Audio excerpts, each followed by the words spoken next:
On, and it looks like we have a new member. If you could introduce yourself real quick, that'd be great. Turn the mic on. It's pretty big, long, yeah, there we Hi, go. I'm Virginia, actually Jenny Teague. Okay. Jenny Tig, thank you so much. You bet. Nice Thank to meet you. Appreciate it. Okay, we'll get started with the application. Sure. Go ahead, Rhett. Welcome to Ms. Teague. We've gotten to know each other pretty well over the last year, so I have full confidence in y'all hanging out. And that's all for good reasons, that's Yes. good reasons. Oh, no, she's very thorough, very educated. She's great. So again, yes, this is a special session this evening. Application of concern being for Harmony Christian Church would like to open a daycare/preschool at 170 Southgate Drive. Previously occupied by Providence Christian, still occupied by Harmony Christian as well. So again, this is actually a B2 zone property. However, by conditional use permit, churches are allowed in all zones. This application would constitute expanded church use to include said operation as well. So this keeps them all legal and updated both on their church permit as well as the expansion of use for the daycare/preschool. Overall, staff is recommending approval. Here is the property in question, near the McDonald's with the broken ice cream machine. Yeah. Again, conditional use permits are those that the board may choose to issue and approve if they believe that uses that are normally outside of the realm of a specific zone can be undertaken with mitigation of outside impact. Essentially, it is to the board's discretion by staff recommendation of what conditions they may impose on said uses that would not normally occur in a zone to ensure that they mesh well with the surrounding community and provide benefit to the community. That's the gist of it.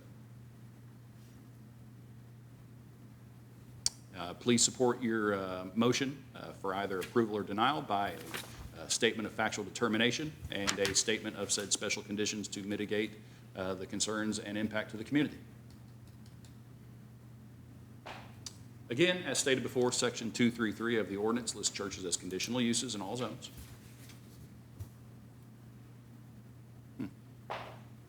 Maybe. It's over there. No wonder. Oh, okay. Child care operations are typically allowed by right for religious institutions, given that they are undertaken during worship hours and times. However, they propose doing so during like workday hours outside of typical worship. So as such, they will require an additional permit. Applicant does state that these operations will take place again Monday to Friday, 7 in the morning till 5:30 p.m. And I'll let the applicant clear this up as well in case numbers have changed. But at the time of application, they have stated that there'll be approximately 128 children enrolled at this time with a staff of 15 members. These numbers do constitute designation of a Type 1 daycare facility. These are overseen by the state.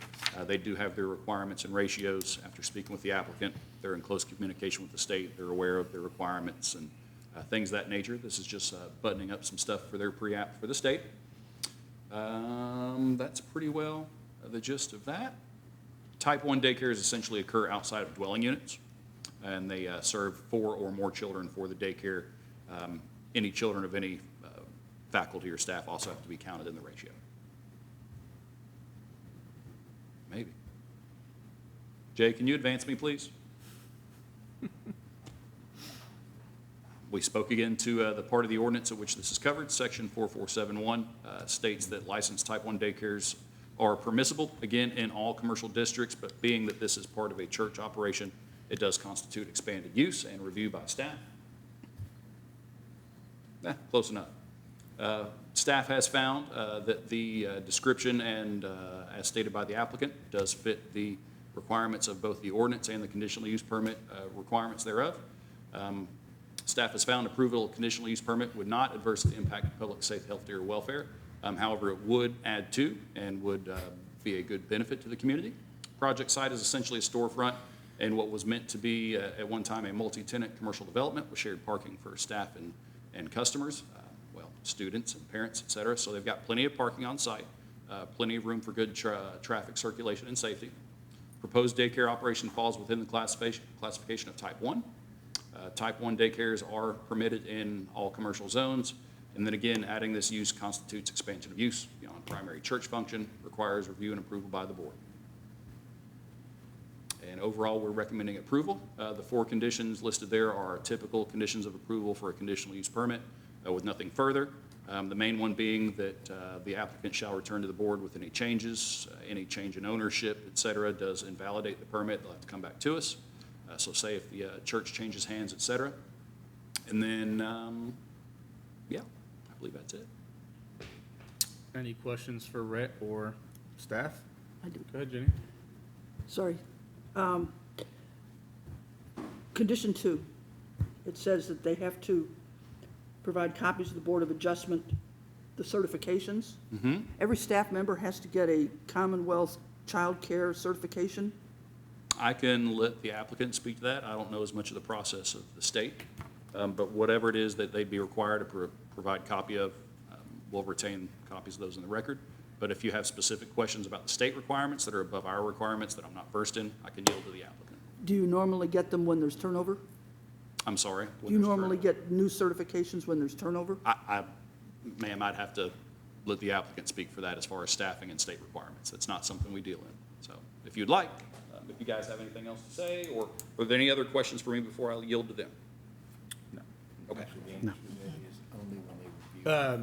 Did you sign in and swear in? Okay. State does confuse, we really But, are. yeah, but they have to come here, they have to present it to you. Can you swear, please? Oh, you swear affirm the statement you're about to make to be the truth to the best of your information belief. Yes. Thank you. The only question I had was, are the numbers for the students and staff still Yes. in line with the numbers that were on there? Okay. Yes. That's the only question I had. Excuse me, your name again, please? My name is Brittany West. I'm sorry. Brittany West. West, thank you. Brittany, what's your timeline, when you're supposed to come up and running? So, with licensing, we're hoping licensing will come on the 13th, pending, this, and we're hoping to open on the 20th, August 20th. Okay. And have you got people hired already? Yes, we do. And all those people have that certification? So all of the teachers have a certification or a degree, and then also like, the admin staff also has those certifications. Yeah, because the staff has to have it. Yes. Okay. Thank you. Any other questions?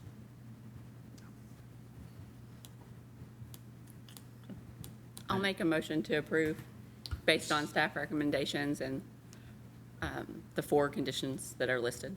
A second. Okay. I'm sorry, who's second? Frank, Frank, thank you. Amanda with the motion, Frank with the second. All those in favor? Aye.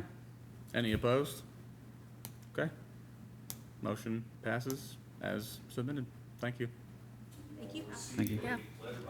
I think that's great because they need to have, That I'm was a just, big deal when they closed. Yeah. they need to have a place. Yes, thank you guys. Have a great night. Thank you. No, you're welcome. You're welcome. Yep, mic's off. Staff probably doesn't say to them every time you have turnover, give us new certifications. What they will do